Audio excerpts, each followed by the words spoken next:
नमस्कार. श्री स्वामी समर्थ. स्वामी भक्त परिवार या चॅनलमध्ये माझ्या सर्व स्वामी भक्तांचं खूप खूप मनापासून स्वागत आहे.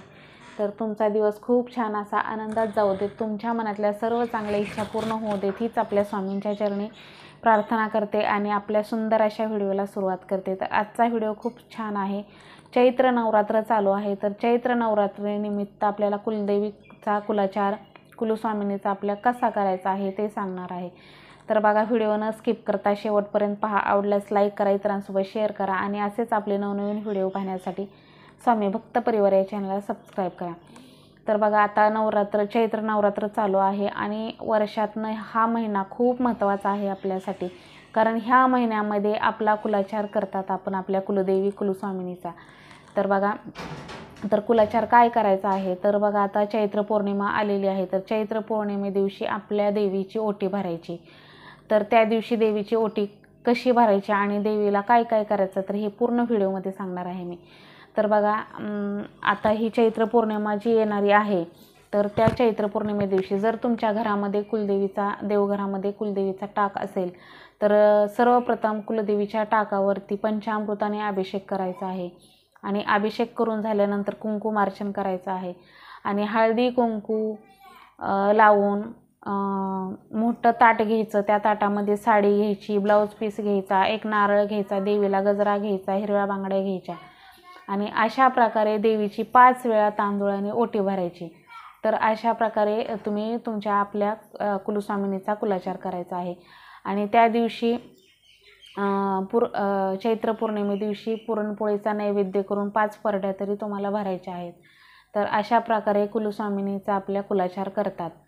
तर आणि हे चैत्र महिन्यात खूप महत्त्वाचं आहे, कारण ही सेवा आहे चैत्र महिन्यातली, ती खूप महत्त्वाची आहे. वर्षातनं एकदाच हा योग येतो चैत्र महिन्याचा आणि ह्या दिवशी आपला कुलाचार कसा करायचा, तर ह्या प्रकारे असा कुलाचार करायचा. नैवेद्य पुरणपोळीचाच नैवेद्य करायचा. त्या दिवशी पिठामिठाने परड्या भरायच्या आणि त्याच्यानंतर आपल्या नैवेद्याने परड्या भरायच्या.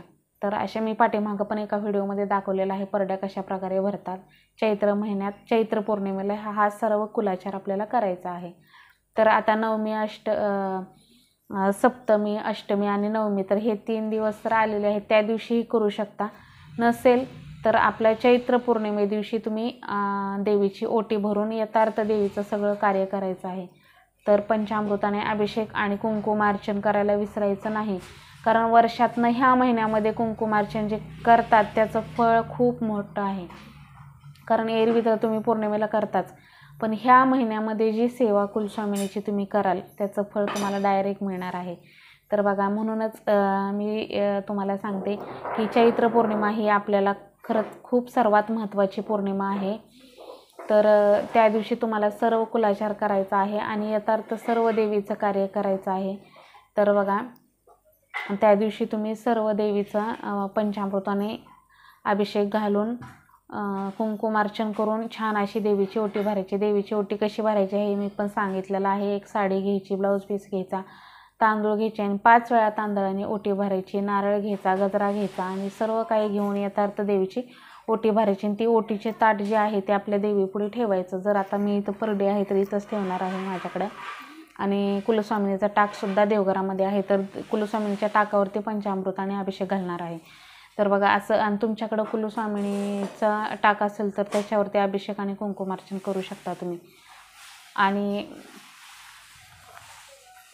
तर बघा, बाकीच्या सेवा तर आपण नेहमीच करतो, पण कुलाचार करणं खूप महत्त्वाचं आहे. बाकीच्या सेवा जर केल्या आणि कुलस्वामिनीचा कुलाचार नाही केला तर आपल्या इच्छा कधीच पूर्ण होत नाहीत. कारण जे आपलं मेन आहे आई आणि बाप, त्यांची सेवा महत्त्वाची. त्याच्यानंतर देवीच्या तिथे जाणे जमत नसेल तर तुम्ही घरीही हा कुलाचार करू शकता. यात्रा असतात, खूप गर्दी असते ह्या महिन्यामध्ये, देवीला जाणं शक्य होत नाही.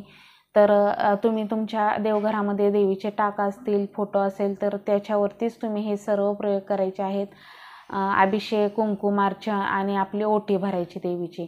आणि ती ओटी भरल्यानंतर थोडेसे तांदूळ त्या ओटीतले आपल्या ओटीत घ्यायचे आणि त्याच्यानंतर ही 5 वेळा देवीची ओटी भरायची आपल्या तांदूळाने. आणि तांदूळच घ्यायचे ओटीसाठी. तांदूळाने 5 वेळा ओटी भरायची, नारळ ठेवायचा, गजरा ठेवायचा, हिरव्या बांगड्या असतील, शृंगाराचं जे साहित्य असतं ते देवीला जे जे आवडतं ते ठेवायचं आणि 5 वेळा ओटी भरायची आणि ती 3 वेळा देवीपासून अशी वर ही करायची देवीच्या. आणि ओटी भरून झाली की ती दिवसभर ओटी तिथंच ठेवायची. चैत्र पौर्णिमे दिवशी हे करायचं आहे आणि ती ओटी दिवसभर तिथंच ठेवायची.